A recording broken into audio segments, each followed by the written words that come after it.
Hello. In this video, I'll try to help you understand MuleSoft project folders. If you are not from Java background, it will be daunting for you to understand what is the significance of each folder in MuleSoft project. Let's dive into the studio. So if you've seen a MuleSoft project or you have developed one, you will see all these folders will come up automatically when you create a new MuleSoft project, right? This framework is called as Maven architecture or Maven framework. Maven is an build tool. Is nothing but it takes your mule flows and generates a jar file. That's what it does, and it does via managing the dependencies through pom.xml. You can do small research on Maven. You understand quickly. Being a MuleSoft developer, you don't need to have a deep understanding. As a developer, it is enough for you to understand how to utilize pom.xml for dependencies and what is significance of each folder. Let's start. So the first folder you see, main mule. As the name indicates, it is the main folder which contains mule flows. If you create a mule flow, this is where you create, right? That is it. And global.xml is used for managing connector configurations. Okay. And main Java. This folder, you will have Java classes, Java files. Why? Because you can do almost anything in Mule, right? But you may come across a scenario where you need some specific functionality where you don't have any connector in MuleSoft or data view does not support your functionality. It will be very rare. Believe me, data view 2.0 is very powerful. It has almost all functionalities what an integration platform needs. But still, if you find something missing in data view, you can write a Java code and you will put those Java files here, Java classes here under main Java. And main resources, next one. As the name indicates, this is the folder which contains all the artifacts like your RAML file, data view scripts, properties, right? Your log4j XML. So this decides how the logging happens in console, right? So all these artifacts will be in main resources. Okay. Next, test Java. As part of Java, if you want to have some test cases, you'll have it here. Test resources.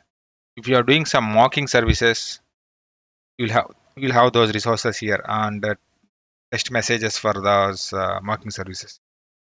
Munit.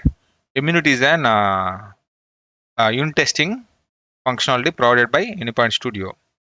If you create an Munit suite, Munit test case, let's say I'm creating for these two flows. So you'll see the test unit will be populated with test suite, Munit test suite, right? And all these highlighted are jar files, dependencies for your flow. Your flow contains few connectors. You have HTTP connector here. You have database connector here. So you'll see database related jar files and HTTP related jar files.